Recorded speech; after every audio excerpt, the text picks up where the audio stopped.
Sebenarnya tasawuf ini rahsia besarnya duduk pada guru-gurunya, bukan pada kitab. Kitab ini hanya panduan.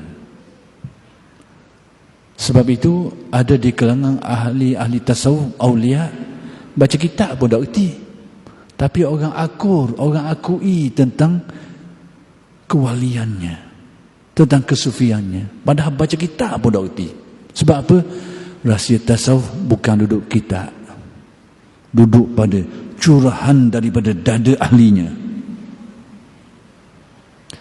Kalau dalam dunia fiqh memang tak jumpa benda ni. Kalau ulama fiqh mesti pandai baca kitab. Tak ada ulama fiqh tak erti baca kitab. Itu orang bingung. Tapi dalam tasawuf terjadi. Dan ada alim ulama besar dalam dunia tasawuf seperti itu. Contoh, nanti kan orang kata mereka mana pula? Saya ni saya kena cover dalil semua. Sebab orang kata mereka lah. Kita kena cover dalil lah ni. Dulu kita tak apa nak cover dalil ni. Sebab kita tahu orang ngajian kita ni bukan reti baca kitab.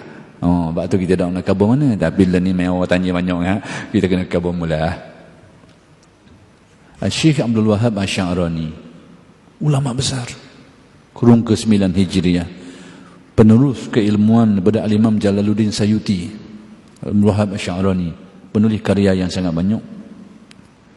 Dia berguru dengan ratusan guru mengambil ilmu. Tapi antara yang sangat mempengaruhi dirinya, yang sangat terkesan baginya, iaitu Syekh Ali Al-Khawas namanya. Sekian banyak guru dia tu, ada seorang namanya Ali Al-Khawas. Siapa dia Ali Al-Khawas? Baca tak erti, nulis pun tak erti. Tapi menjadi guru kepada ulama besar di Mesir pada waktu itu, Syekh Abdul Wahab Asy'arani. Kalau tuan-tuan pergi ziarah Mesir, pergilah ke makam perkuburan Basatin. Di situ ada kubur dia, kubur Syekh Abdul Wahab Asy'arani, ulama besar Mesir. Bukan ulama tasawuf saja, bidang-bidang lain pun. Tapi gurunya salah seorang, bahkan itulah antara yang terkesan pada dirinya, Ali Al-Khawas. Tak erti baca, tak erti nulis. Jadi kalau kita beranggapan tasawuf dari kitab, mana orang ni boleh jadi ahli dalam tasawuf? Baca pun tak erti, nulis pun tak erti. Bukan. Dalam Ihya, Al-Ghazali sebut tentang seorang tokoh ahli tasawuf nama Syaiban Ar-Ra'i. Al-Imam Ahmad telah menguji Syaiban Ar-Ra'i. Dia nak uji. Sebab maksud Al-Imam Ahmad ni bagus. Bagus maksud dia. Ingin menyedarkan seseorang yang dilihatnya tidak alim, lalu ingin dia nasihatkan supaya belajar ilmu, supaya menjadi alim. Tapi rupa-rupanya orang yang disangkakan itu kurang tepat. Dan orang itu adalah Syaiban Ar-Ra'i. Dan Al-Imam Asy-Syafi'i sudah menasihati supaya janganlah. Tapi Al-Imam Ahmad ingin meneruskan juga. Lalu dia tanya soalan, wahai Syaiban, aku nak tanya mu sesoalan. Tujuan dia tanya itu dengan harapan tidak terjawab. Bila tidak terjawab, ingin dinasihati. Mu ni banyak dah tahu, mu kena pergi ngaji ilmu. Itu tujuan. Bagus. Hasrat yang sangat baik. Bukan tujuan nak jatuh orang, bukan tujuan nak cong orang, bukan nak kena orang. Tidak. Untuk menasihati dengan nasihat yang baik. Tapi dalam kisah ni tak kena molek. Tak kena molek. Dia tanya Syaiban, wahai Syaiban, apa hukumnya orang yang tertinggal solat, tertinggal tapi dia lupa hak mana zuhur ke, asar ke, maghrib ke, isyak ke, ia kena buat mana? Ia nak qada hak mana? Zuhur, asar, ia tahu dia tertinggal tapi tak cang hak mana ni antara lima-lima ni. Al-Imam Nawawi dalam Majmu' sebut juga tentang fatwa ni. Kata Syaiban, orang ini kena ajar dia. supaya jangan dia lupa kepada Allah. Orang ni lupa kepada Allah, sebab tu dia boleh terlupa, tertinggal sembahyang, kilala, kena ajar dia. Kena buat mana? Dia kena qada ke 5 waktu. Qada. Tapi pendapat ini disebut juga oleh Imam Nawawi dalam Majmu'.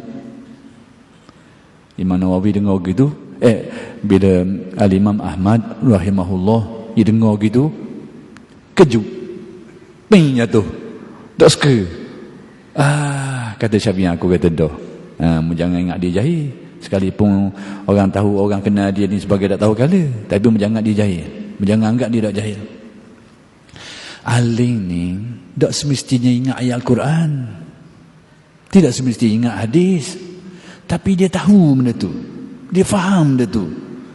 Tanya ayat Quran, ingat budak ayat Quran, dia ingat Fatihah, oleh lain ayat ingatlah sehok asah-asah tu, hak lain tak ingat, ada hadis lebih-lebih lagi. Tapi kalau tanya, dia boleh kabur intipati yang ada dalam Quran hadis tu. Ada alim pasal ni. Jangan kita sangka orang ni tak tahu Quran, tak tahu hadis, mujahid okey. Jangan. Jangan. Keilmuan tidak semestinya menghafal, tapi dia tahu, dia faham perkara tu. Dan banyak benda macam ni berlaku dalam dunia tasawuf. Jadi Syaiban ni seperti itu, jatuh fansang Imam Ahmad. Kisah ni lama berlaku. Al-Imam Qushairi sebut dalam risalahnya, itu ulama kurun keempat. Ada orang ketika dia kata, lebih-lebih lagi Syekh Ibn Taymiyah dia menafikan kisah ni. Dia kata kisah ni tak betul, kerana memang Ibn Taymiyah ni dia ada ta'assub tinggi sikit, naz'ah dia cenderung tinggi kepada mazhab Hanbali sikit. Jadi bila melibatkan tokoh Imam Ahmad bin Hanbal ni, macam dia kurang senang sikit lah. Lalu dia sebut dalam karya dia, dia kata kisah ni tak betul, atas dasar dua orang ini tidak semasa. Fa innahuma lam yu'asira, kata Ibn Taymiyah.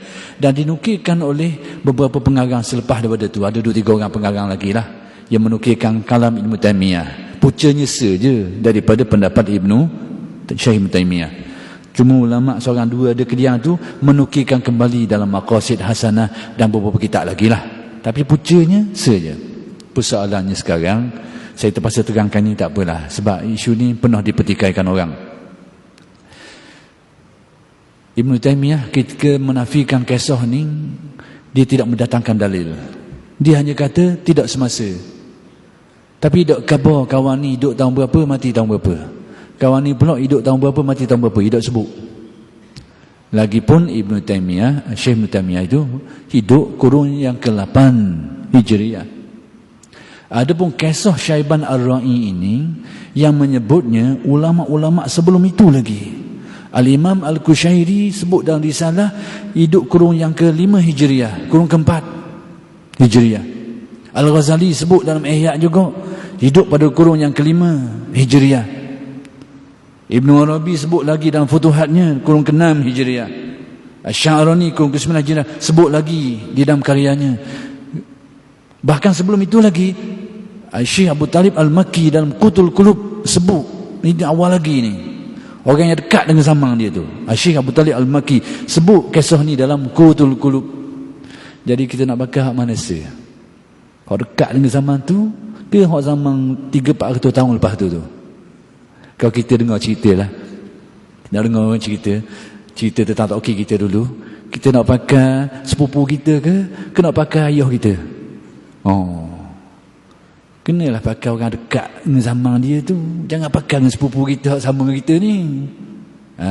Dari segi masa, dari segi masanya. Jadi nak beritahu, pun benda cerita dah ni, panjang dah ke lain dah. Tapi nak beritahu bahawa berlaku perkara ni. Jadi tasawuf itu intibati besarnya adalah curahan daripada dada ahlinya.